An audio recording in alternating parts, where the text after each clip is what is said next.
mengatakan Tuhan menjelma menjadi manusia. Pesan siapa? Setan. Salam Bapak Ibu Saudara-saudari yang dikasihi Yesus dan yang sekasih, berjumpa kembali dengan saya Pendeta RC Lubis. Kita tetap satu hati ya, berdoa buat Pak Muhammad KC tetap sehat walafiat, bisa menjalani proses dengan baik dan hukumannya diberikan seringan-ringannya. Oke? Saudara, ini video lebih fenomenal lagi. Ini video lebih sadis lagi daripada video-video Yaya Waloni. Saya pun mencari tahu ini nama orang ini siapa, channel aslinya dari mana ya, YouTube-nya dari mana. Saya akan cari tahu terus. Saudara, mungkin Anda nggak sabar ya apa yang dia katakan ya. Saudara, Bapak Ibu sekalian, jangan lupa subscribe dulu, tombol lonceng dipencet, like, beri komen. Oke? Inilah videonya. Ayo ramai-ramai kita teropong Kristen. Ayo ramai-ramai kita teropong Kristen. Ayo ramai-ramai kita teropong Kristen. Mengatakan Tuhan punya anak. Pesan siapa? Iblis. Mengatakan Tuhan menjelma menjadi manusia. Pesan siapa? Setan. Apa dia kata tadi, saudara? Dia katakan siapa yang mengatakan Tuhan punya anak? Setan. Yang mengatakan Tuhan menjelma jadi manusia? Setan. Tetapi jangan lupa di awalnya tadi dia sudah bilang kita keroyok orang Kristen. Artinya ini ditujukan kepada orang Kristen, saudara. Memang pemahaman kita sebagai orang Kristen bahwa Yesus anak Allah, tapi bukan berarti Tuhan punya anak, ya.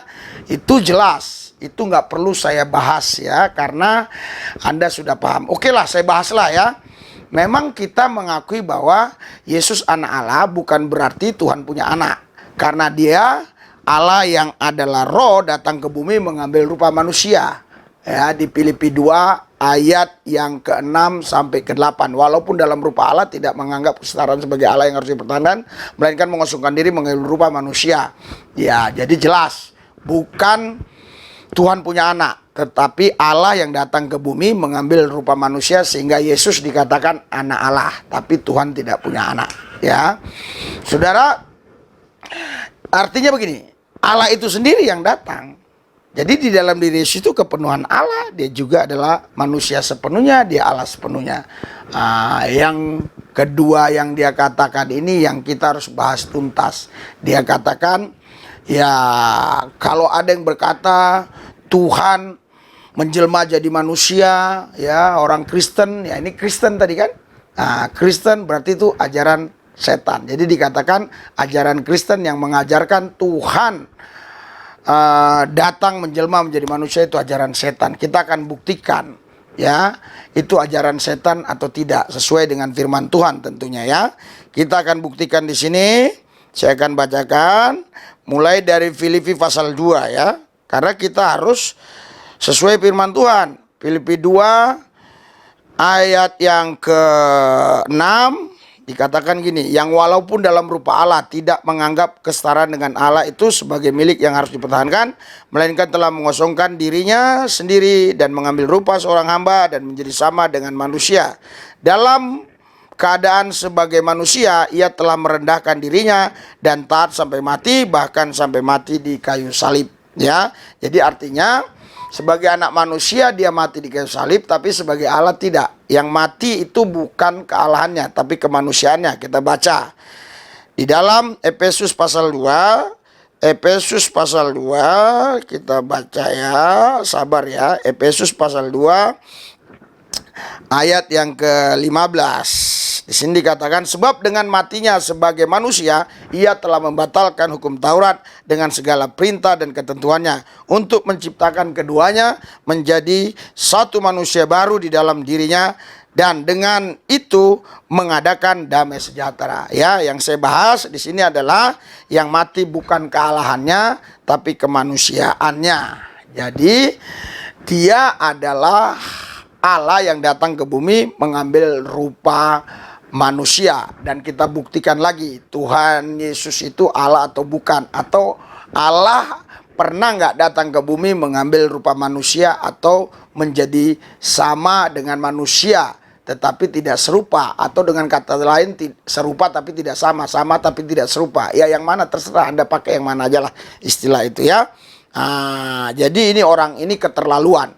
Dia katakan ajaran Kristen itu yang mengajarkan Allah menjelma menjadi manusia itu ajaran setan, pesan setan. Kita akan baca lagi ayat yang berikutnya ya. Kita lihat ketuhanan Yesus ini. Apa benar dia pernah mengaku dirinya Tuhan? Kita akan lihat. Ini bukti bahwa Yesus Tuhan Allah ya. Di Yohanes 20 ayat 28 sampai 29. Thomas menjawab dia, "Ya Tuhanku dan Allahku." Ya, kalau dalam bahasa lainnya Lord and my God. Ya kan, karena orang selalu dikaitkan ke bahasa-bahasa asing ya. Jadi jelas God itu Allah ya. Lord itu memang bisa Tuhan ya, tapi di sini Lord and my God berarti sudah lengkap di situ ya. Tidak tersangkalkan lagi. Apa jawab Yesus? Yesus tidak menyangkal bahwa dirinya Tuhan dan Allah. Dia katanya, kata Yesus kepadanya, "Karena engkau telah melihat aku, maka engkau percaya." Artinya gini, Thomas, karena kau lihat aku, kau percaya kan kau aku ini Tuhan dan Allah? Iya, makanya dibilang langsungnya, berbahagialah mereka yang tidak melihat namun percaya. Dengan kata lain begini saudara, kau Thomas, karena kau sudah melihat aku, maka engkau percaya bahwa aku Tuhan dan Allah. Tapi orang-orang yang nggak ngelihat nantinya itu lebih berbahagia lagi, walaupun mereka nggak ngelihat. Tapi mereka tetap percaya aku Tuhan dan Allah. Jadi kita sebenarnya lebih berbahagia dari Thomas. Kita kan nggak lihat kan, tapi kita percaya bahwa Yesus Tuhan dan Allah. Nggak seperti si itu tadi. Siapa namanya itu tadi? Saya lagi lacak itu dia itu ya. Ya saya lacak itu. Sampai kapan saya lacak nanti ya. Kayaknya udah dihapus video yang aslinya saudara. Tapi kita ada potongan dikit ya. Jadi ini membuktikan bahwa Yesus ini Tuhan dan Allah. Yang mana lagi? Di sini ada lagi Yohanes ya. Yohanes pasal 9 ayat yang ke 35 sampai 39. Saya akan bacakan ya. 35 sampai 39 begini. Ini ceritanya ada orang buta sejak lahir disembuhkan Yesus, padahal dia belum pernah melihat Yesus. Ya, belum pernah. Baru kali itu dia disembuhkan terus melihat Yesus. Yesus mendengar bahwa ia telah diusir keluar oleh mereka. Kemudian ia bertemu dengan dia dan berkata, "Percayakah engkau kepada Anak Manusia?" Tadi orang buta tadi yang sudah disembuhkan diusir orang Yahudi nggak suka, menganggap ajaran Yesus itu sesat gitu loh. Diusirlah dia, ketemulah sama Yesus. Dia bilang, "Percayakah kau kepada Anak Manusia?" Kata Yesus. Jawab orang yang buta tadi yang udah sembuh tadi. Jawabnya, "Siapakah dia Tuhan, supaya aku percaya kepadanya?" Mungkin kata Tuhan itu biasa ya. Jadi sehingga dia bilang, "Siapakah dia Tuhan? Siapakah dia Tuhan supaya aku bisa percaya?" Kata Yesus kepadanya, "Engkau bukan saja melihat dia, tetapi dia yang sedang berkata-kata dengan engkau. Dialah itu." Terus ayat 38 ya. Katanya, "Aku percaya Tuhan." Lalu sujud menyembahnya. Di sini saudara, kita jangan perdebatkan Tuhan itu Lord atau Allah itu God. Tetapi intinya di sini adalah Yesus tidak menolak disembah.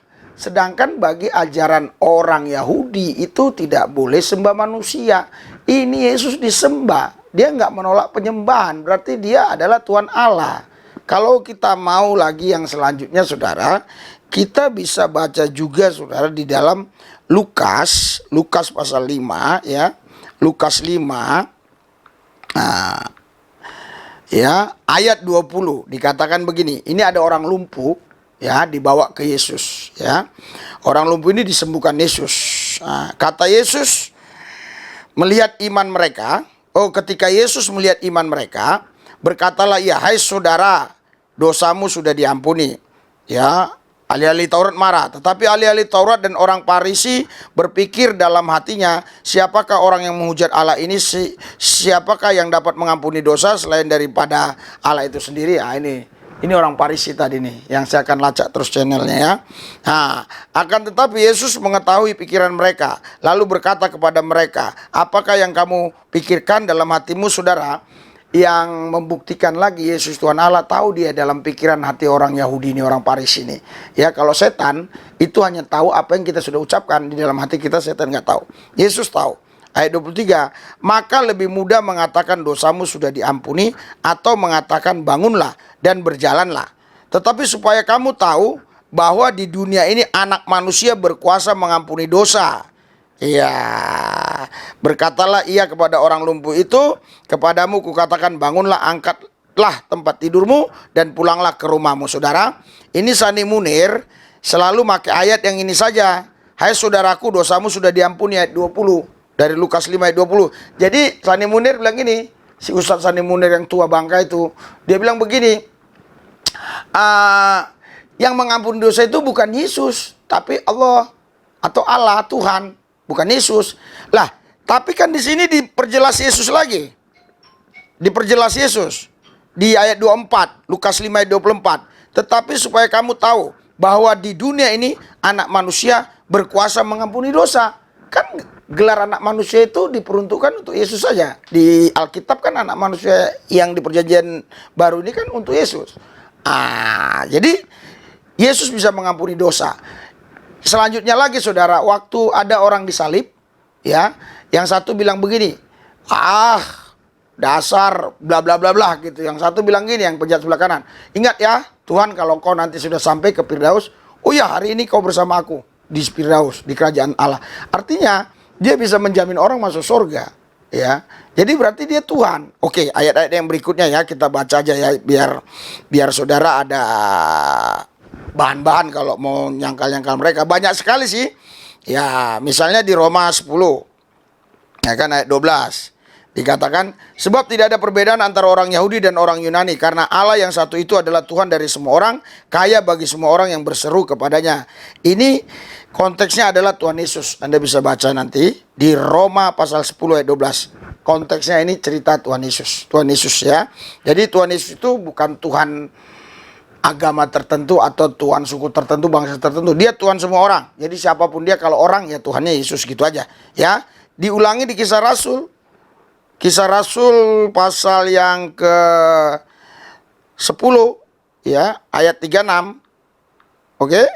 Itulah firman yang ia suruh sampaikan kepada orang-orang Israel, yaitu firman yang memberitakan damai sejahtera ya oleh Yesus Kristus yang adalah Tuhan semua orang. Ya, jadi Yesus itu Tuhan semua orang. Jadi alasannya bukan karena dia bisa menyembuhkan orang sakit saja, tapi dia mampu mengampuni dosa. Karena untuk menyembuhkan orang sakit mungkin ada yang nanti protes, dukun juga bisa gitu ya. Tapi dia juga mengampuni dosa. Dukun nggak boleh ngampuni dosa, setan nggak bisa ngampuni dosa. Dan Yesus sendiri mengaku dirinya Lord and my God. Ya betul yang kau katakan itu. Jadi Yesus mengaku Tuhan Allah. Dia disembah nggak nolak, berarti dia Tuhan Allah. Oke, ini lagi saya lacak ini. Tapi videonya kayaknya aslinya sudah dihapus. Ya. Nah, ini buktinya Yesus itu berkuasa ya. Bisa menyembuhkan. Nih, pakai nama Yesus nih. Ini orang sembuh. Ini orang lumpuh nih, lihat. Orang lumpuh. Udah 1 tahun loh. Anda saksikan sendiri ya. Ya, satu. Keduanya? Ya. Siapa namanya? Siapa? In the name of Jesus Christ. Lihat. In the name of Jesus Christ. Ini orang ini udah nggak bisa jalan. Yesus Tuhan. Berjalan. 1 tahun. Di mana-mana dilakukan mujizat, di sini juga dilakukan mujizat. Terima. Terima. Terima. Terima. Mengalir. Ya, lihat saudara. Mujizat. Kamu bisa jalan. Kamu bisa jalan. Kamu bisa jalan. Kamu bisa jalan. Takut jatuh kan? Nggak bisa kan katanya?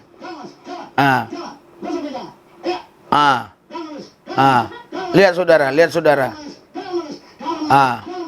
Nanti saudara lihat di linknya aja ya, kalau yang mau lihat aslinya ya, di linknya. Ya, inilah membuktikan Tuhan Yesus itu ya. Nanti lihat di linknya ya. Nah, inilah membuktikan Tuhan Yesus itu benar-benar berkuasa. Sekarang begini, ya coba atas nama Muhammad, bisa nggak? Ya, bisa nggak begini? Oke, makanya kita sama-sama satu negara, satu bangsa, jangan saling hina-menghina. Kita doa.